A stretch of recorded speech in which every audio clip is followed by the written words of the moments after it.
Ketua Umum Partai Amanat Nasional Zulkifli Hasan memberikan sinyal dukungan kepada Prabowo Subianto untuk kembali maju menjadi calon presiden di pemilu 2029. Namun Zulhas meminta agar PAN dilibatkan untuk menentukan capres.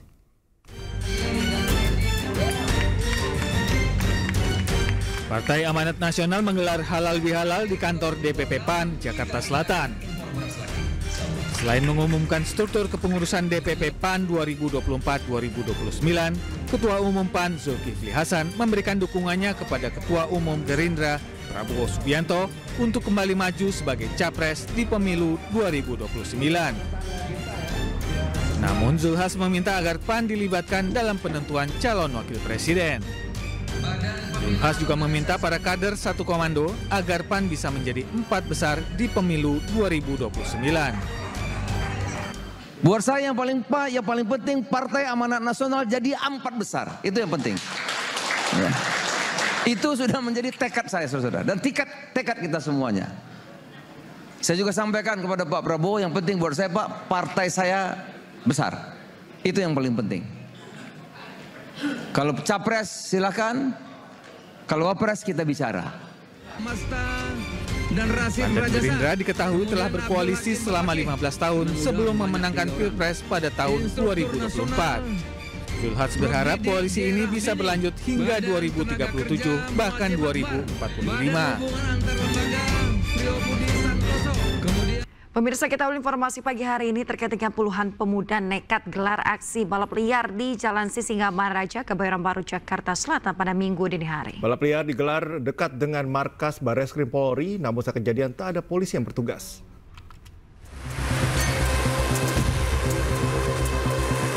Ratusan pemuda menggelar aksi balap liar di ruas Jalan Sisingamaraja dari arah Blok M menuju Bundaran Senayan Minggu dini hari. Menggunakan motor modifikasi dan knalpot bising, puluhan remaja ini berpacu serempak dengan kecepatan tinggi di perempatan Al-Azhar usai lampu hijau menyala, bahkan nekat menutup ruas jalan yang menjadi akses umum bagi warga. Selain membahayakan diri sendiri, keselamatan orang lain pun terancam. Meski dekat dengan markas kepolisian Barreskrim, saat kejadian tidak ada polisi yang bertugas. Jakarta, Miftahul Gani, iNews melaporkan. Kepergok warga saat mencuri, komplotan pelaku pencurian sepeda motor mengumbar tembakan di Tebet, Jakarta Selatan. Dari 4 tembakan yang dilepaskan, 1 mengenai perut pemilik sepeda motor.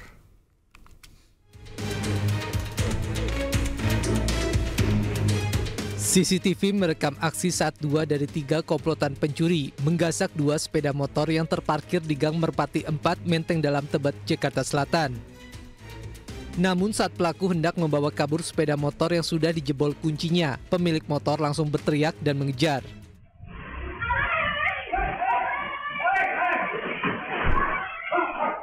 Situasi ini membuat pelaku panik hingga melepaskan tembakan ke udara. Namun tindakan ini malah memancing emosi warga sehingga warga berusaha mengejar pelaku hingga pelaku kembali melepaskan tembakan dan mengenai bagian perut sebelah kiri pemilik sepeda motor. Sebagian warga langsung menolong korban sementara sebagian lainnya terus mengejar pelaku. Meski aksi pencurian berhasil digagalkan, namun seluruh pelaku berhasil melarikan diri. Karena istrinya si korban jatuh, akhirnya kalau si korban keluar dari rumahnya ngejar itu maling, kira-kira 7 meter lah, dikasih peringatan, ternyata nggak mengganggu bis korban, 2 kali baru dihantam, kena perutnya, sungkur tuh jatuh. Usai insiden terjadi, Polres Metro Jakarta Selatan dan Polsek Tebet langsung melakukan olah TKP dan menyita 3 selongsong peluru, serta 1 kunci letter T yang tertinggal di sepeda motor. Dari Jakarta, Helmi Sajangbati, iNews melaporkan. Pemirsa, sebuah minibus menabrak pembatas jalan hingga akhirnya terguling di Kabupaten Kulon Progo, Yogyakarta.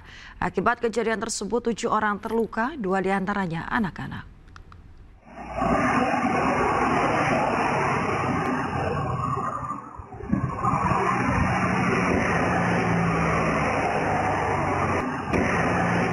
CCTV merekam detik-detik saat minibus menabrak pembatas jalan hingga terguling di ruas Jalan Nasional Jogjawates kilometer 21, Kabupaten Kulon Progo, Yogyakarta, Minggu siang. Akibat kejadian ini, mobil mengalami rusak parah. Selain itu, kecelakaan ini juga menyebabkan 7 orang terluka. 2 diantaranya merupakan anak-anak. Seluruh korban telah dibawa ke rumah sakit untuk mendapatkan perawatan. Penyidik unit Gakum Satlantas Polres Kulon Progo, Aibda Daryanto mengatakan lokasi mobil terguling merupakan daerah rawan kecelakaan. Yang semula melaju dari arah utara ke selatan, itu tiba-tiba oleh ke kiri saling nabrak penting.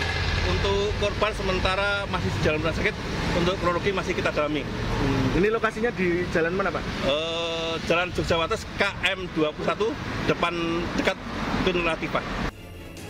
Akibat kejadian ini, bangkai kendaraan sempat melintang di tengah jalan hingga menyebabkan arus lalu lintas di jalan tersendat. Penyebab kecelakaan masih diselidiki unit Laka Lantas Polres Kulon Progo. Dari Kabupaten Kulon Progo, Yogyakarta, Budi Utomo, iNews melaporkan. Polres Metro Depok bersama Polda Metro Jaya berhasil menangkap sejumlah orang yang diduga terlibat dalam perusakan dan pembakaran mobil polisi di Depok, Jawa Barat. 2 orang ditetapkan sebagai tersangka.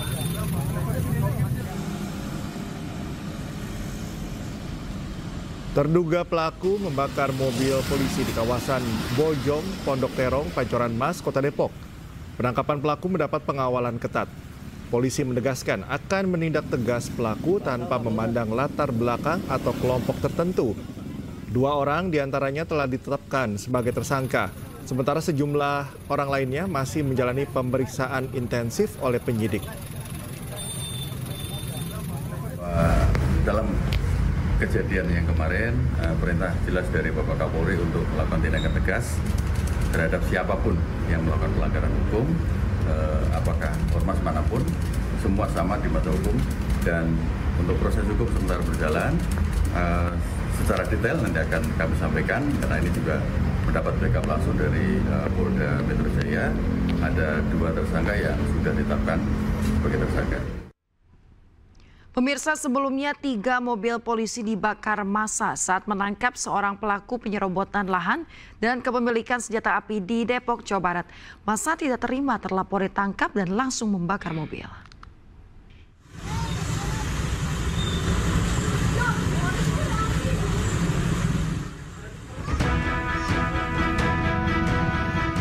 Tiga unit mobil polisi dibakar massa saat Satreskrim Polres Depok sedang menangkap terlapor kasus penyerobotan lahan dan kepemilikan senjata api. 3 mobil ini dibakar di tengah jalan dan menjadi tontonan warga. Kejadian berawal saat polisi menjemput paksa TS lantaran mangkir dari 2 kali pemanggilan atas 2 laporan polisi. Namun saat polisi menjelaskan surat perintah penangkapan, massa merusak dan membakar mobil polisi tersebut. Peristiwa tersebut berasal dari tindakan kepolisian rekan-rekan Satreskrim Polres Metro Depok. Jadi kegiatan yang kami lakukan adalah melaksanakan perintah membawa tersangka dan saksi terhadap seseorang yang pada waktu itu diketahui berada di Kampung Baru. Dari Depok, Jawa Barat, Iyung Rizky, iNews melaporkan. Kompolnas mendatangi Polres Metro Depok untuk meminta keterangan terkait kasus perusakan dan pembakaran mobil polisi di Pondok Rangon Harjamukti. Komisioner Kompolnas Hoirul Anam yang didampingi jajaran Polres Metro Depok juga mendatangi lokasi perusakan dan pembakaran mobil polisi. Hal ini dilakukan untuk meminta keterangan kepada polisi dan warga sekitar. Komisioner Kompolnas Hoirul Anam menduga pembakaran mobil polisi bukan dilakukan oleh warga sekitar, melainkan komunitas yang memiliki hubungan dengan TS. Dari rekaman video yang beredar, Kompolnas menemukan dugaan adanya upaya mengkonsolidasi warga sebelum tragedi pembakaran.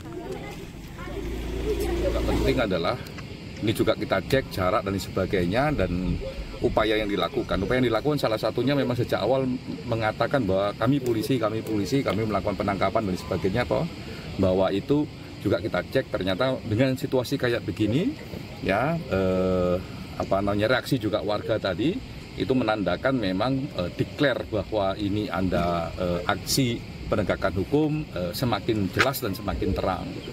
Jadi kalau dibilang ini bukan aksi penegakan hukum agak susah. Ya, ini declare-nya kayak begitu. Apalagi jaraknya kan jauh sekali. Lah kalau jarak segini jauhnya, ya dengan jalan yang model kayak begini, ya nggak bisa leluasa begitu. Ya itu ya susah kalau nggak mendeklar bahwa dirinya adalah polisi dan ini penegakan hukum.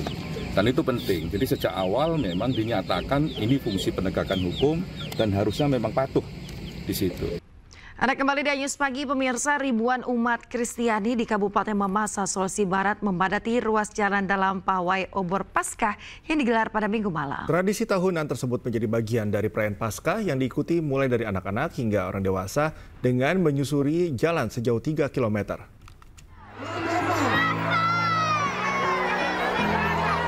Beginilah kemeriahan pawai obor yang digelar ribuan umat Kristiani di Kabupaten Mamasa, Sulawesi Barat dari berbagai gereja.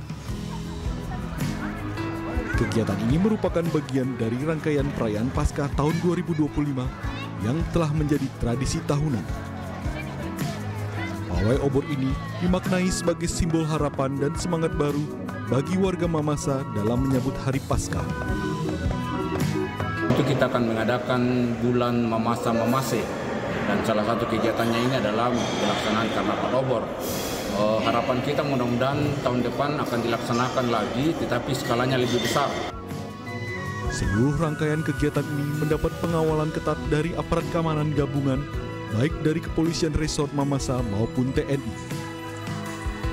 Dari Mamasa, Sulawesi Barat, Friendly Christian, iNews melaporkan. Pemirsa, kebakaran melanda sebuah gereja yang berada di kawasan Pulau Asem, Pulau Gadung, Jakarta Timur pada Minggu siang.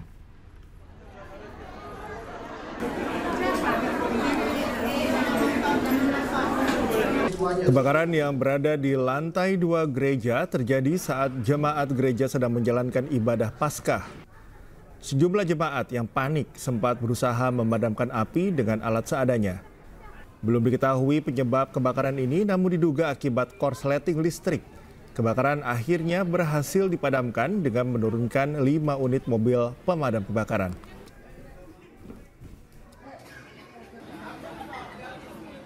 Kejadian kebakaran memang sedang berlangsung, jamaat melaksanakan ibadah. Lagi sebenarnya ya. Itu posisi yang terbakar di lantai 2. Lantai 2. Ukuran 6x6 kurang lebih 36. Pemirsa, perayaan Misa Minggu Paskah sesi keempat yang diselenggarakan di Gereja Katedral berlangsung hikmat. Ya, ratusan jemaat didominasi oleh lansia.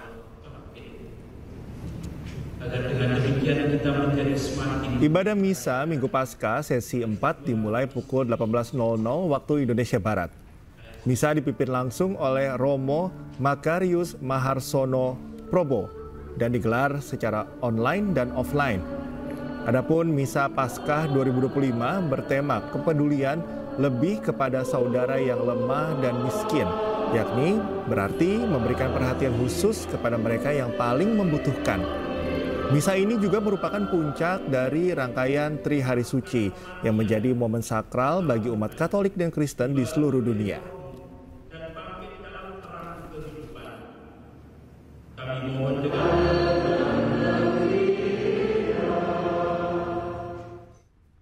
Pemirsa, rangkaian peringatan Paskah umat Nasrani di tanah air dirayakan dengan berbagai cara. Di Gereja Tiberias, Bekasi, ribuan umat hikmat mengikuti ibadah Paskah. Sementara di Sidoarjo, perayaan Paskah disemarakan dengan lomba mewarnai telur Paskah oleh anak-anak.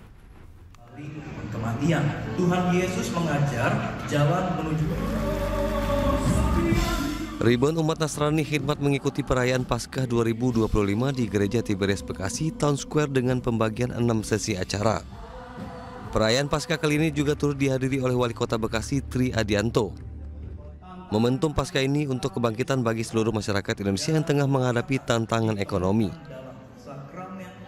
Tentunya Paskah merupakan hari besar kedua umat Nasrani karena selain hari pertamanya itu adalah hari kelahiran, Natal, dan Paskah adalah hari kebangkitan di mana Tuhan Yesus telah bangkit dari kematiannya di atas kayu salib, dan itu membawa makna kebangkitan untuk kita semua, umat-umatnya yang percaya kepadanya, memperoleh berkat yang baru, kehidupan yang baru bersama Yesus.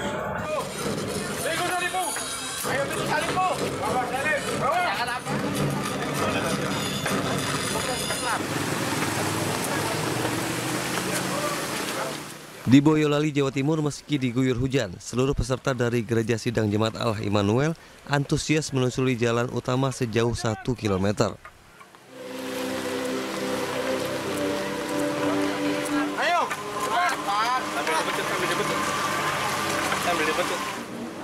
Salah satu jemaat memerankan Yesus Kristus berjalan sambil memanggul kayu salib dan mendapatkan sisaan dari tentara.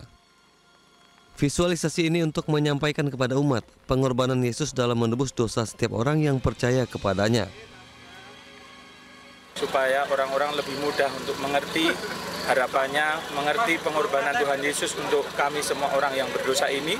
Dan buat semua orang ada kesempatan bila kita menerima Yesus sebagai Tuhan dan Juru Selamat, hidupnya boleh pengharapan di dalam kerajaan surga.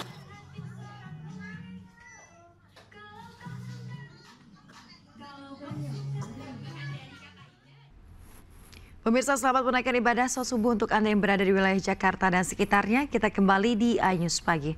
Pemirsa, banjir yang menerjang wilayah Kabupaten Barito Utara, Kalimantan Tengah semakin meluas. Akibatnya 33 desa di 9 kecamatan terendam banjir.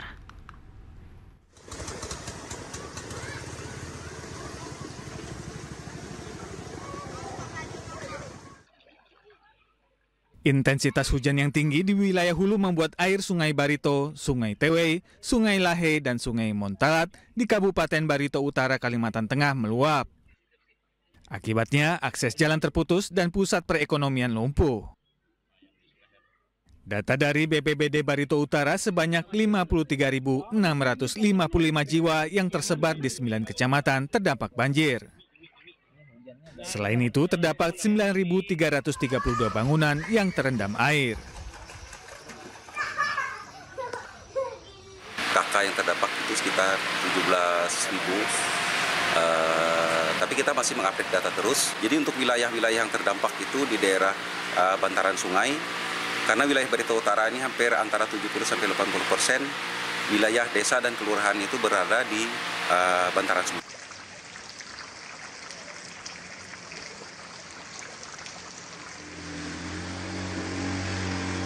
Sementara itu, di Depok, Jawa Barat, hampir sepertiga kelurahan Sukatani dilanda banjir jika hujan deras turun. Hal ini akibat banyaknya perumahan yang dibangun serta penutupan drainase yang mengganggu aliran air. Untuk mengatasi banjir, DPRD Kota Depok mengusulkan pembuatan embung atau tampungan air di titik terendah di wilayah Sukatani. Ini adalah titik terendah, kalau kita jadiin embung, air kan akan tertampung di sini, begitu kan? Itu sih. Jadi bakal dibangun embung luasnya? Bukan bangun embung, kita dorong pemerintah untuk bisa bangun embung di sini. Ya, selain sodetan-sodetan yang tadi diarahkan memecah konsentrasi debit air yang dari. Menurut Hengki, untuk mengatasi banjir juga diperlukan sinergi antar organisasi perangkat daerah seperti Dinas PUPR, Dinas Rumkin, dan DLHK. Tim Liputan iNews melaporkan. Kita ke informasi selanjutnya, pemirsa. Sejumlah pria menceburkan diri ke sungai saat digerebek polisi di Kota Medan, Sumatera Utara. Para pelaku diduga mengonsumsi narkoba.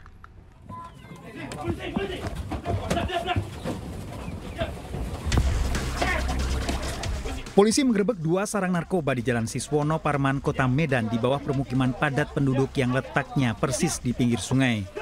Saat melihat kedatangan polisi, belasan pria yang diduga sebagai pelaku narkoba nekat menceburkan diri ke sungai dan kabur.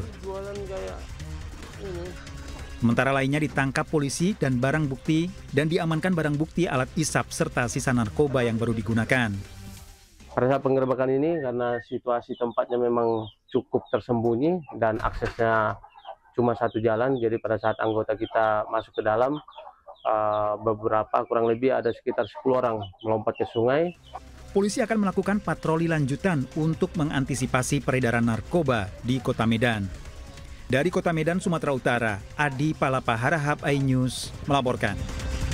Pemirsa, Direktorat Reserse Narkoba Polda Metro Jaya menggagalkan peredaran narkotika jenis sabu seberat 10 kg lebih di wilayah Tangerang. 1 orang kurir diamankan dalam penggerebekan tersebut.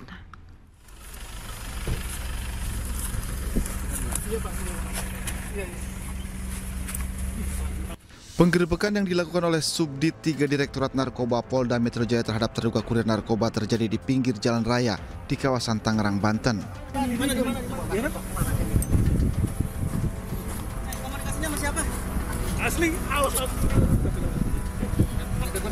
Dalam penangkapan tersebut, petugas berhasil menyita barang bukti berupa 2 bungkus paket narkoba jenis sabu yang dibungkus kardus kecil.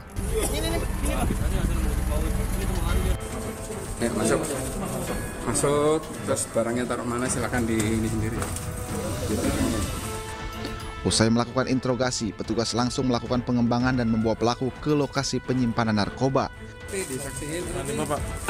Istri saya. Sini. Dibuka dulu. Hitung ya. Itu udah dihitung ya. Ya, itu betul. Oke. Hasilnya, polisi kembali menemukan 8 kantong besar dan 6 kantong sedang plastik yang berisikan narkoba jenis sabu dengan total berat mencapai lebih dari 8 kg. Kami telah mengamankan tersangka pelaku narkoba atas nama inisial S dengan barang bukti seberat 10 kg narkotika jenis sabu atau metamfetamin di wilayah Tangerang. Saat ini tersangka beserta seluruh barang bukti telah ditangkap di Direktorat Reserse Narkoba Polda Metro Jaya. Dari Jakarta Selatan, Helmi Sajangbati, iNews melaporkan. Ya, nih ya. Pemirsa, seorang ibu rumah tangga terekam CCTV saat mencuri uang 38 juta rupiah milik pedagang daging sapi di Kota Pangkal Pinang, Provinsi Kepulauan Bangka Belitung. Pelaku berhasil ditangkap polisi dan mengaku nekat mencuri karena kebutuhan ekonomi.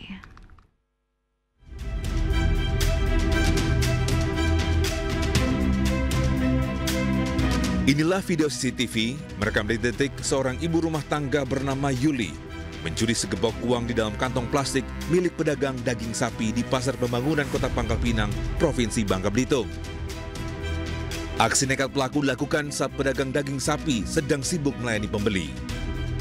Berbekal rekaman CCTV, tim Buser Naga Polresta Pangkal Pinang berhasil mengamankan pelaku di kediamannya di Selindung Baru, Kota Pangkal Pinang. Pelaku mengaku nekat mencuri karena desakan ekonomi. Uang hasil curian digunakan untuk membayar utang serta memenuhi kebutuhan sehari-hari. Akibat perbuatannya, korban mengalami kerugian hingga 38 juta rupiah. Uang tersebut digunakan pelaku 15 juta, sebesar 15 juta dibayar untuk hutang dia di koperasi, 15 juta dibayar juga hutang kepada ayu iparnya, dan 5 juta digunakan bayar hutang kepada ibunya. Kemudian sisanya 1 juta digunakan untuk kehidupan sehari-hari dan 2 juta masih tersimpan. Pelaku serta barang bukti telah dibawa ke Mapolresta Pangkal Pinang untuk menjalani penyidikan lebih lanjut. Pelaku akan dikenakan pasal 362 KUHP dengan ancaman maksimal 5 tahun penjara. Dari Pangkal Pinang, Bangka Belitung, Haryanto, iNews melaporkan. Polisi menangkap pasangan sejoli yang nekat mencuri telepon genggam milik pedagang perabotan di kawasan Tomang, Grogol, Petamburan, Jakarta Barat. Polisi juga menangkap rekan pelaku karena diketahui pernah bersama-sama melakukan aksi pencurian serupa.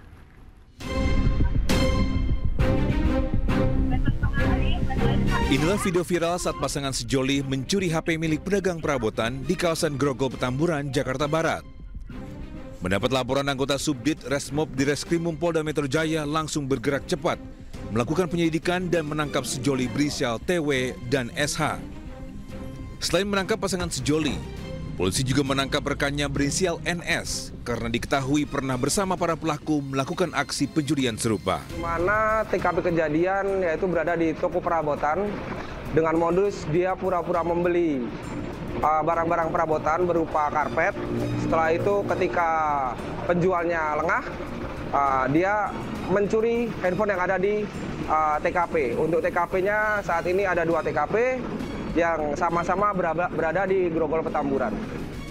Saat ini ketiga pelaku telah dibawa ke kantor Subdit Resmo Polda Metro Jaya guna kepentingan penyidikan terkait motif melakukan aksi pencurian. Dari Jakarta Selatan, Den Helmi Sangjabati, iNews melaporkan. Pemirsa, terekam kamera pengawas aksi pencurian ponsel oleh seorang pria lansia di sebuah warung kelontong di kawasan Kebon Kacang, Tanah Abang, Jakarta Pusat. Ini hanya dalam waktu kurang dari 3 jam pelaku berhasil diringkus petugas.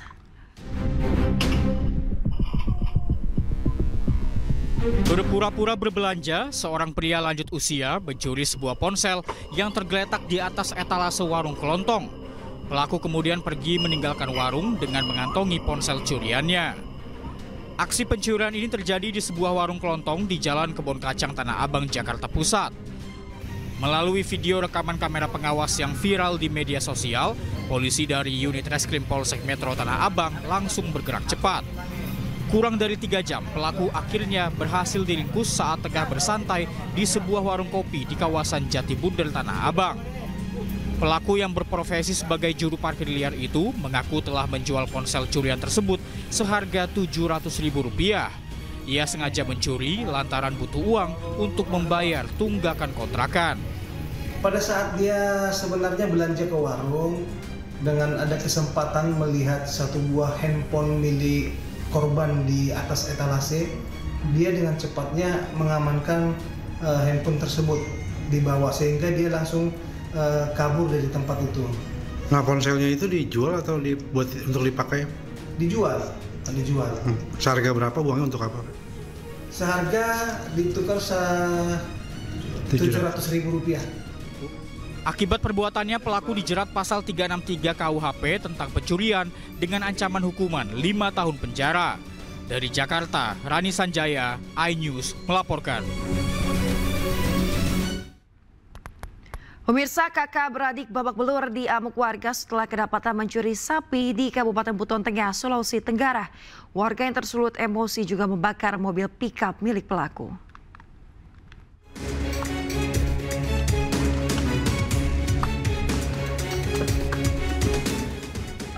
Sebuah mobil pickup milik pelaku pencurian dibakar warga di Kecamatan Mawasangka, Kabupaten Buton Tengah, Sulawesi Tenggara.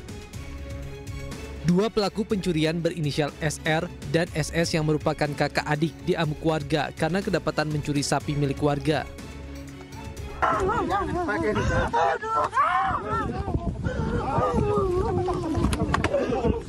Sudah. Gini, Pak. Apa yang telepon kita tadi, Pak? Sudah, Mi. Hah? Kenapa, Kak? Para pelaku diamankan setelah adanya laporan pencurian dari warga. Awalnya polisi lebih dulu mengamankan SR yang sudah ditangkap dan diamuk massa karena kesal. Cepat.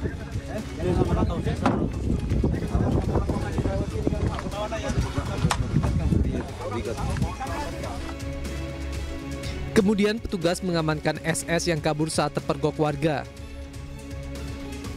Sebelumnya warga yang sudah resah dengan aksi pencurian sapi mendapati kedua pelaku hendak mengangkut seekor sapi ke atas mobil pickup. Warga curiga lantaran kedua pelaku yang juga warga setempat tidak pernah memelihara sapi, kemudian langsung menghajarnya. Di TKP ditemukan sapi 1 ekor dan mobil. Kemudian tersangka dalam penguasaan para peternak. Ya. Selanjutnya, untuk mengamankan para pelaku, kami langsung mengamankan. Namun barang bukti mobil kami tidak bisa berbuat banyak karena massa yang datang di TKP pada saat itu dalam jumlah besar. Kedua pelaku dijerat pasal 363 ayat 1 KUHP, junto pasal 53 KUHP dengan ancaman hukuman 7 tahun penjara. Pemirsa, cerita pilu mantan pemain Oriental Sirkus Indonesia tengah menghebohkan jagat maya. Mereka melaporkan dugaan penganiayaan yang dilakukan manajemen sirkus kepada Kementerian HAM.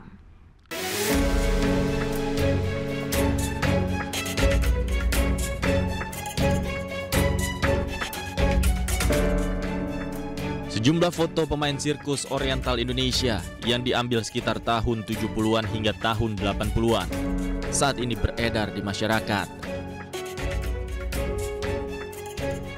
Foto-foto ini diambil saat sejumlah pemain melakukan atraksi sirkus di beberapa kesempatan.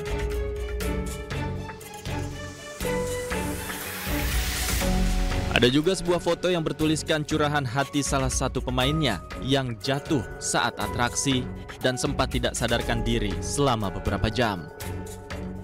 Itu saya main terapis akrobatik di udara itu, saya jatuh pada saat siung. Ternyata saya patah tulang belakang. Saya disetrumin, Pak. Di badan saya, kalau saya disetrumin sampai saya jatuh lemes. Akhirnya dipasung, Pak, selama 2 minggu. Sebelumnya, kisah pilu diceritakan oleh sejumlah mantan pemain Oriental Sirkus Indonesia Taman Safari saat bertemu dengan Wakil Menteri HAM Mugianto di kantor Kementerian HAM. Salah satunya adalah Ida. Ia bergabung dengan Oriental Sirkus Indonesia karena dibawa orang tuanya sejak usia 5 tahun pada tahun 1976. Ida bercerita, dirinya kerap disiksa dan dipukul dalam latihan akrobatik hingga akhirnya mengalami patah tulang belakang. Seperti dipukulin gitu, dipukulin kalau ada salah apa sedikit dipukul gitu. Tahun 76 itu Ibu Ida umur berapa, Bu? Sekitar 5 tahun, sekitar kurang lebih. Nah, terus pada tahun 89 akhir, pada saat itu saya main terapis akrobatik di udara itu, saya jatuh pada saat siung tahun 89. Nah, setelah saya jatuh itu, saya nggak langsung dibawa ke rumah sakit. Jadi saya masih istilahnya cuma dirawat di dalam, cukup lama lah di situ saya dirawat. Karena mereka juga nggak tahu saya kenapa, pokoknya intinya saya cuma dibantu dipijit sama teman gitu ya. Jadi sementara itu melalui Wakil Menteri HAM, pihaknya akan koordinasi dengan pihak terkait yang diduga terlibat dalam tindak kekerasan. Statement langsung dari mereka yang menjadi korban dari peristiwa peristiwa kekerasan yang bisa jadi peristiwa pelanggaran hak asasi manusia. Jadi kami dengarkan dari mereka ada kemungkinan banyak sekali tindak pidana yang terjadi di sana, banyak kekerasannya, ada aspek-aspek yang penting juga yang mungkin orang tidak pikirkan, itu soal identitas mereka.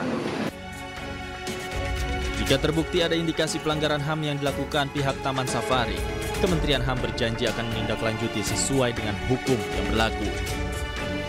Tim Liputan iNews melaporkan. Pemirsa, salah satu mantan pemain Sirkus Oriental Indonesia, Magdalena Yuli, mengaku seringkali mendapatkan kekerasan fisik di dalam ruang lingkup sirkus. Dirinya bersama rekan pemain sirkus lain juga mengaku diisolasi dari dunia luar. Ibu Yuli, ini tadi kami telah mendengar apa yang disampaikan oleh salah satu founder OCI, yaitu Bapak Todi Semampau. Dari penegasan yang disampaikan oleh Pak Todi, memang ada pendisiplinan dalam latihan, tapi tidak ada kekerasan. Benarkah hal tersebut dan apa yang Ibu rasakan saat itu? Itu perkataannya semua tidak benar.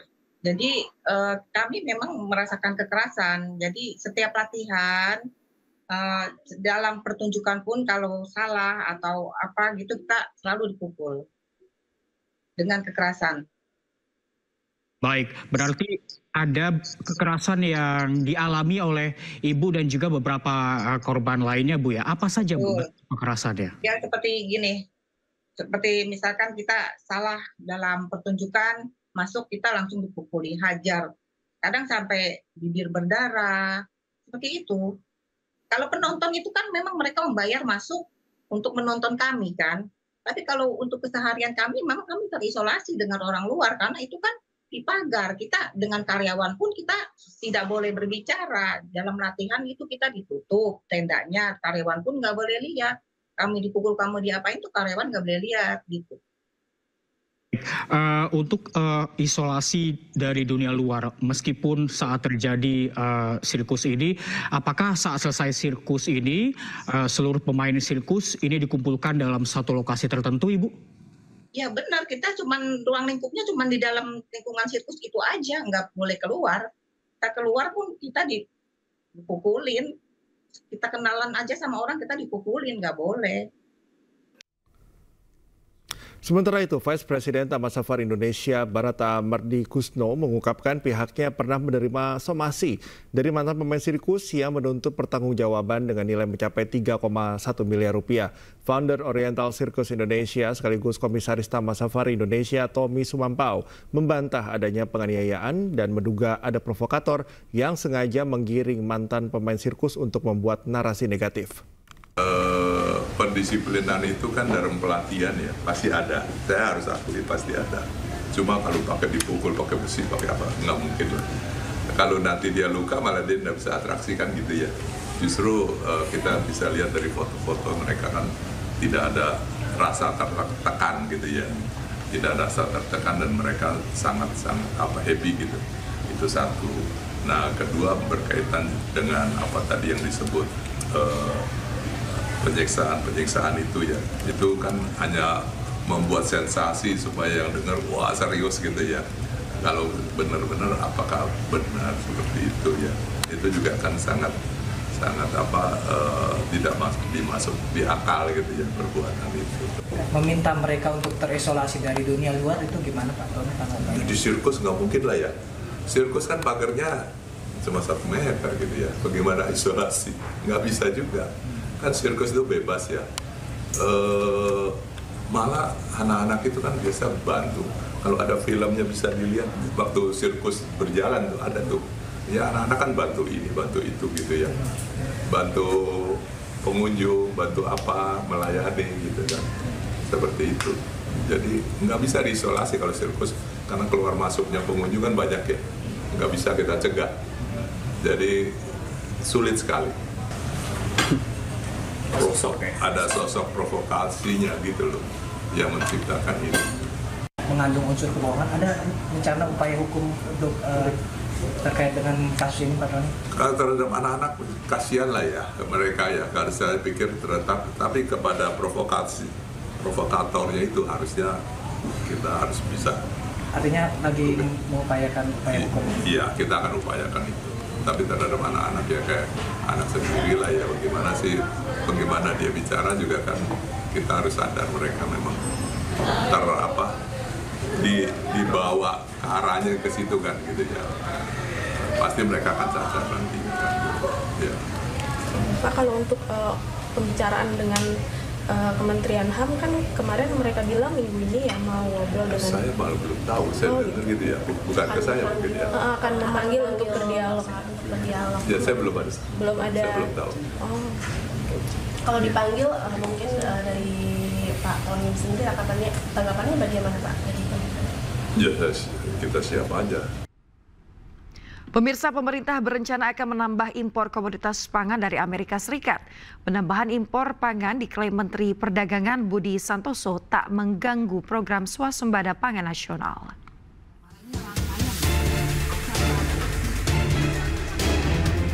Pemerintah akan merencanakan penambahan impor komoditas pangan dari Amerika Serikat.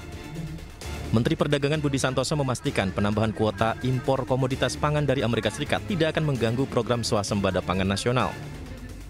Menteri Perdagangan juga menjelaskan penambahan impor komoditas pangan sebagai bagian dari upaya negosiasi perdagangan dengan Amerika Serikat.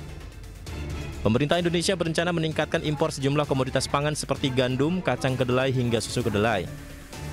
Langkah ini bertujuan untuk memenuhi kebutuhan konsumsi dalam negeri. Yang jelas, pemerintah telah mempersiapkan strategi sembari menunggu negosiasi yang lebih besar. Nah, jadi gini kan kemarin pertemuan dulu, habis itu kan nanti pasti akan negosiasi yang lebih detail. Jadi kita tunggu aja kan kemarin kalau beliau sampaikan 2 bulan harus selesai kan. Jadi kita tunggu aja kan, kita belum tahu negosiasinya kan belum jalan ya. Tapi udah ada pembahasan soal komoditas apa aja Pak yang buat ditambah impor? Ya masih. Jadi kalau dari kita masih sudah mempersiapkan. Itu apa aja Pak? Mungkin saya belum ngomong dulu ya, sudah kami persiapkan semua termasuk strateginya seperti apa. Tapi nanti kan ketemu tim negosiasi kita dengan Amerika. Pemerintah Indonesia sendiri menargetkan peningkatan nilai impor dari Amerika Serikat sebesar 18 hingga 19 miliar dolar Amerika Serikat sebagai bagian dari strategi negosiasi dagang timbal balik dengan pemerintah Amerika Serikat. Dari Jakarta, Rani Sanjaya, iNews melaporkan.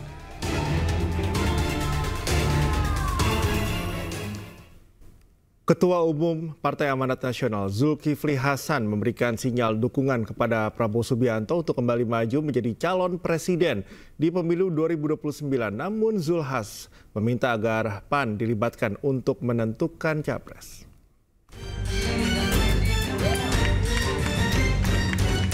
Partai Amanat Nasional menggelar halal bihalal di kantor DPP PAN Jakarta Selatan. Selain mengumumkan struktur kepengurusan DPP PAN 2024-2029, Ketua Umum PAN Zulkifli Hasan memberikan dukungannya kepada Ketua Umum Gerindra Prabowo Subianto untuk kembali maju sebagai capres di pemilu 2029. Namun Zulhas meminta agar PAN dilibatkan dalam penentuan calon wakil presiden. Zulhas juga meminta para kader satu komando agar PAN bisa menjadi 4 besar di pemilu 2029. Buat saya yang paling penting Partai Amanat Nasional jadi 4 besar. Itu yang penting. Ya. Itu sudah menjadi tekad saya, saudara. Dan tekad kita semuanya. Saya juga sampaikan kepada Pak Prabowo, yang penting buat saya Pak, partai saya besar. Itu yang paling penting. Kalau capres silakan, kalau wapres kita bicara. PAN dan Gerindra diketahui telah berkoalisi selama 15 tahun sebelum memenangkan Pilpres pada tahun 2024. Zulhas berharap koalisi ini bisa berlanjut hingga 2037 bahkan 2045. Ke informasi berikutnya, puluhan ribu warga dari berbagai daerah di wilayah Jawa Barat melakukan aksi bela Palestina di kota Bandung. Mereka melakukan aksi di beberapa titik, mulai dari berkumpul di Masjid Pusdai Jabar, Gedung Sate, hingga Gedung Merdeka dan Jalan Asia Afrika.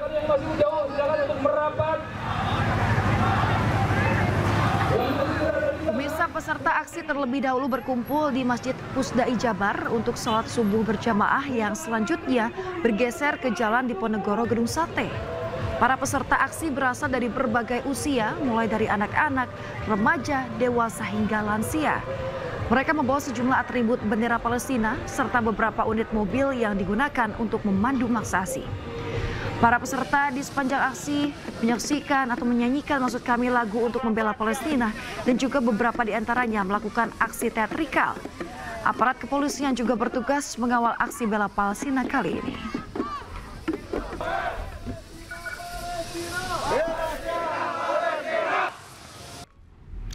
Pemirsa, ribuan umat Kristiani di Kabupaten Mamasa, Sulawesi Barat membadati ruas jalan dalam pawai obor Paskah yang digelar Minggu malam.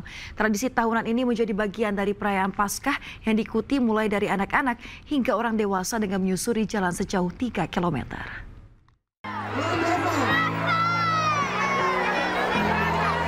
Beginilah kemeriahan pawai obor yang digelar ribuan umat Kristiani di Kabupaten Mamasa, Sulawesi Barat dari berbagai gereja. Kegiatan ini merupakan bagian dari rangkaian perayaan Paskah tahun 2025 yang telah menjadi tradisi tahunan. Pawai obor ini dimaknai sebagai simbol harapan dan semangat baru bagi warga Mamasa dalam menyambut Hari Paskah. Itu kita akan mengadakan bulan Mamasa Mamase, dan salah satu kegiatannya ini adalah pelaksanaan Karnaval Obor. Harapan kita mudah-mudahan tahun depan akan dilaksanakan lagi, tetapi skalanya lebih besar. Seluruh rangkaian kegiatan ini mendapat pengawalan ketat dari aparat keamanan gabungan, baik dari Kepolisian Resort Mamasa maupun TNI.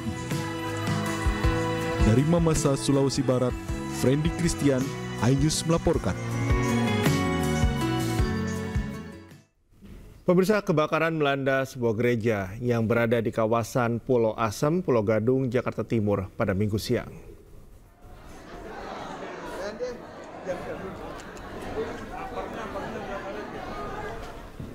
Kebakaran yang berada di lantai 2 gereja terjadi saat jemaat gereja sedang menjalankan ibadah Paskah.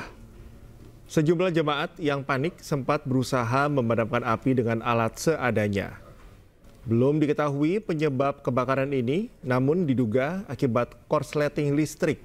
Kebakaran akhirnya berhasil dipadamkan dengan menurunkan 5 unit mobil pemadam kebakaran.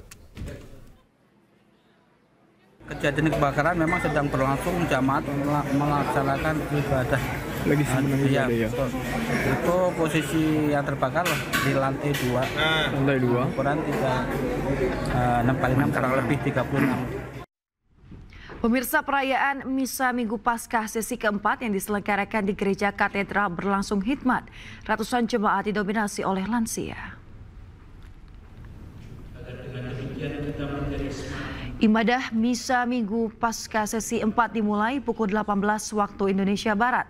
Misa dipimpin langsung oleh Romo Makarius Maharsono Probo dan digelar secara online dan juga offline. Adapun Misa Paskah 2025 bertema kepedulian lebih kepada saudara yang lemah dan miskin, yakni berarti memberikan perhatian khusus kepada mereka yang paling membutuhkan.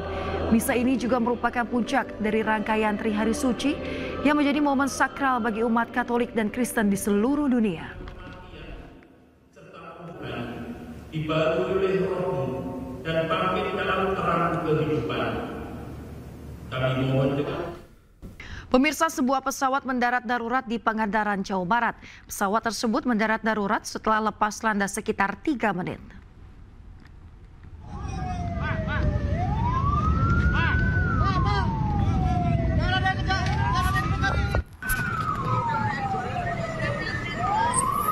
Dari video amatir yang beredar di media sosial, pemirsa, pesawat mendarat darurat di pesisir pantai Pangandaran, Jawa Barat. Pesawat tersebut sebelumnya telah lepas landas selama 3 menit di acara Air Show 2025 yang digelar di Pangandaran. Belum ada laporan korban akibat insiden tersebut. Selain itu, belum ada keterangan resmi dari pihak terkait.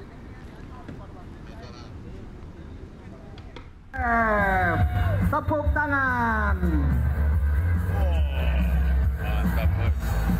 Pemirsa, Pangandaran Air Show 2025 digelar di Susi International Beach Strip, Pamunggaran, Pangandaran, Jawa Barat. Acara ini bertepatan dengan peringatan 20 tahun berdirinya maskapai Susi Air dan Hari Dirgantara Nasional. Sebanyak 60 unit pesawat kecil, pesawat trike, dan paramotor turut memeriahkan langit Pangandaran sejak Jumat kemarin dan berakhir pada Minggu 20 April 2025.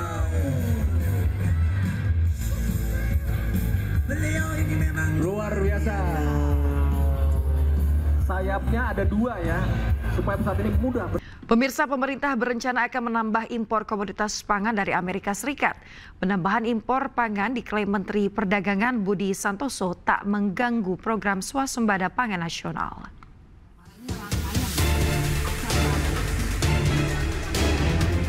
Pemerintah akan merencanakan penambahan impor komoditas pangan dari Amerika Serikat. Menteri Perdagangan Budi Santoso memastikan penambahan kuota impor komoditas pangan dari Amerika Serikat tidak akan mengganggu program swasembada pangan nasional. Menteri Perdagangan juga menjelaskan penambahan impor komoditas pangan sebagai bagian dari upaya negosiasi perdagangan dengan Amerika Serikat. Pemerintah Indonesia berencana meningkatkan impor sejumlah komoditas pangan seperti gandum, kacang kedelai, hingga susu kedelai. Langkah ini bertujuan untuk memenuhi kebutuhan konsumsi dalam negeri. Yang jelas, pemerintah telah mempersiapkan strategi sembari menunggu negosiasi yang lebih besar. Nah, jadi gini kan kemarin pertemuan dulu, habis itu kan nanti pasti akan negosiasi yang lebih detail. Jadi kita tunggu aja kan, kemarin kalau beliau sampaikan 2 bulan harus selesai kan. Jadi kita tunggu aja kan, kita belum tahu negosiasinya kan belum berjalan ya. Tapi udah ada pembahasan soal komoditas apa aja Pak yang buat ditambah impor? Ya Jadi kalau dari kita masih sudah mempersiapkan. Itu apa aja, Pak? Mungkin saya belum ngomong dulu ya, sudah kami persiapkan semua termasuk strateginya seperti apa. Tapi nanti kan ketemu tim negosiasi kita dengan Amerika. Pemerintah Indonesia sendiri menargetkan peningkatan nilai impor dari Amerika Serikat sebesar 18 hingga 19 miliar dolar Amerika Serikat sebagai bagian dari strategi negosiasi dagang timbal balik dengan pemerintah Amerika Serikat. Dari Jakarta, Rani Sanjaya, iNews melaporkan.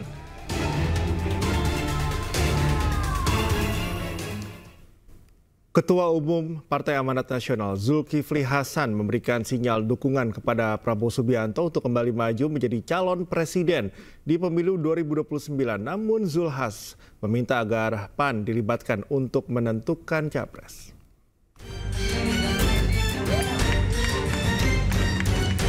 Partai Amanat Nasional menggelar halal bihalal di kantor DPP PAN Jakarta Selatan. Selain mengumumkan struktur kepengurusan DPP PAN 2024-2029, Ketua Umum PAN Zulkifli Hasan memberikan dukungannya kepada Ketua Umum Gerindra Prabowo Subianto untuk kembali maju sebagai capres di pemilu 2029. Namun Zulhas meminta agar PAN dilibatkan dalam penentuan calon wakil presiden. Zulhas juga meminta para kader satu komando agar PAN bisa menjadi 4 besar di pemilu 2029. Buat saya yang paling penting Partai Amanat Nasional jadi 4 besar. Itu yang penting. Ya. Itu sudah menjadi tekad saya, saudara. Dan tekad kita semuanya. Saya juga sampaikan kepada Pak Prabowo, yang penting buat saya Pak, partai saya besar. Itu yang paling penting. Kalau capres silakan, kalau wapres kita bicara. Dan Gerindra diketahui telah berkoalisi selama 15 tahun sebelum memenangkan Pilpres pada tahun 2024. Zulhas berharap koalisi ini bisa berlanjut hingga 2037 bahkan 2045.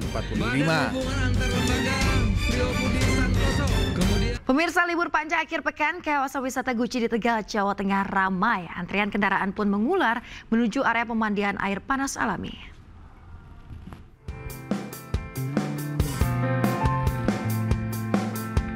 Antrean kendaraan mengular di kawasan wisata Guci Forest Tegal, Jawa Tengah. Kepadatan didominasi kendaraan pribadi dan bus pariwisata. Para wisatawan ini terjebak macet sebelum memasuki area pemandian air panas. Sementara itu, wisatawan asyik berendam di kolam air panas alami sambil menikmati udara segar dan panorama alam.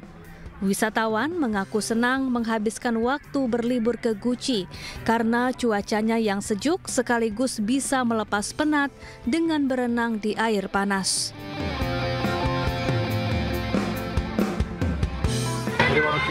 Ini libur panjang sengaja ke Guci ini, Mas? Iya sih, kemarin habis libur panjang pasca kan pulang ke Tegal, istri Tegal langsung liburan ke Guci. Alasannya apa Mas kesini? Gimana? Alasannya apa? Dari tempat wisata yang menarik lah. Jadi ada peningkatan dari hari-hari biasa. Kan dari hari-hari kemarin yang setelah Lebaran ini cenderung lebih ramai. Kalau pengunjung dari mana Pak? Kebanyakan Pak? Ini kebanyakan sih masih dalam lingkup Kabupaten Brebes, Malang dan Pekalongan, tapi juga tidak sedikit juga dari Jakarta juga. Tidak hanya berendam air panas, wisatawan juga bisa menikmati kesegaran udara pegunungan di bawah rimbunnya hutan pinus. Tersedia pula aneka wahana ramah anak dan sejumlah penginapan. Dari Tegal, Jawa Tengah, Yunibar, iNews melaporkan.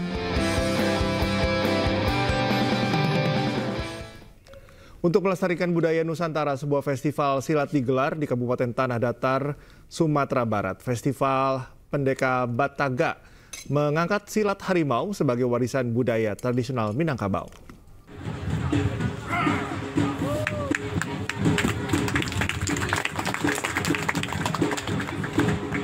Festival Pandeka Bataga 2025 digelar di Kapalokoto, Sungai Tarap, Kabupaten Tanah Datar.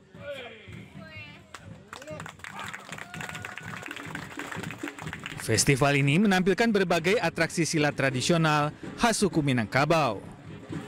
Salah satunya adalah silat harimau.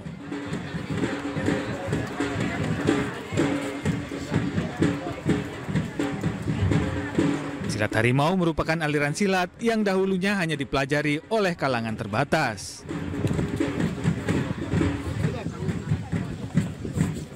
Melalui festival ini diharapkan silat harimau dapat dikenal oleh masyarakat luas. Di festival silat ini bahkan ada warga negara asing yang tertarik untuk belajar silat tradisional Minangkabau. Bagaimana kabar ini sampai ke seluruh pelosok Nusantara bahwa di tanah datar kaya dengan budaya, kaya dengan adat, kaya dengan keindahan alam. Itu di pariwisata. Ini yang kami lakukan sehingga Kebu Minang mensupport kegiatan kami pada siang hari ini. Nah, ini salah satu yang menarik. Nanti mungkin orang belajar di sini nanti pusatnya. Jadi itulah kira-kira. Artinya ada nilai ekonomis itu. Ada nilai ekonomis yang bisa dibangun oleh Bupati sekarang. Melalui festival Pandeka Bataga dan agenda budaya lainnya, pemerintah setempat berupaya melestarikan budaya sekaligus membangun perekonomian rakyat. Dari Tanah Datar, Sumatera Barat, Agung Sulistyo, Anyus melaporkan. Ketua Umum Partai Amanat Nasional Zulkifli Hasan memberikan sinyal dukungan kepada Prabowo Subianto untuk kembali maju menjadi calon presiden di pemilu 2029. Namun Zulhas meminta agar PAN dilibatkan untuk menentukan capres.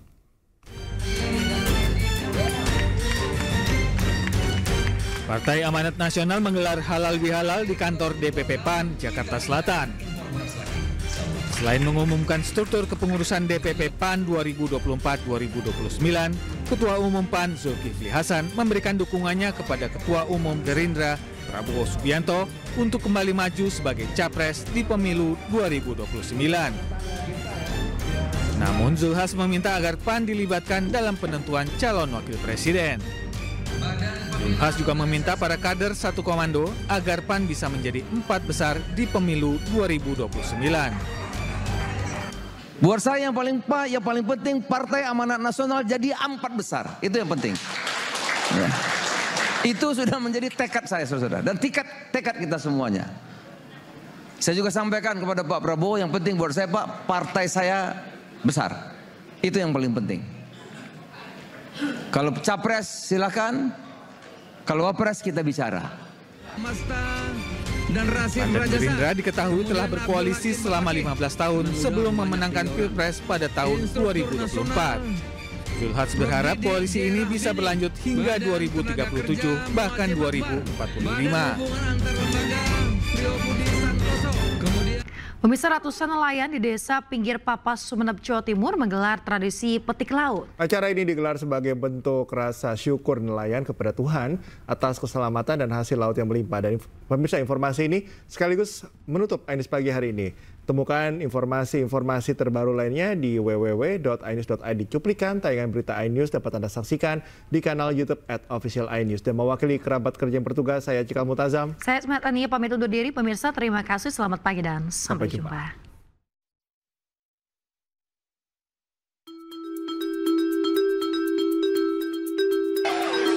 Tradisi petik laut yang digelar nelayan desa pinggir Papas diawali dengan pembacaan doa bersama para sesepuh desa serta masyarakat lainnya. Sejumlah sesajen berupa nasi, buah-buahan, jajanan tradisional, hingga bunga disusun dalam perahu hias. Usai pembacaan doa, para nelayan kemudian membawa perahu hias yang berisi sesajen untuk dilarungkan ke tengah laut. Kepala Desa Pinggir Papas Abdul Hayat mengungkap ritual petik laut merupakan bentuk syukur nelayan kepada Tuhan Yang Maha Esa. Tujuan adalah yang pertama ya bersyukur atas nikmat Allah yang telah diberikan khususnya kepada para masyarakat nelayan jaring itu, dan ini terus dilakukan ya setiap tahun. Dan juga dalam acara ini memohon ya agar dalam beraktivitas masyarakat nelayan ini diberikan kesehatan, juga ya diberikan kelancaran dalam beraktivitas sebagai nelayan. Tradisi petik laut bukan hanya sekedar budaya, namun juga merupakan bentuk penghormatan masyarakat pesisir terhadap laut sebagai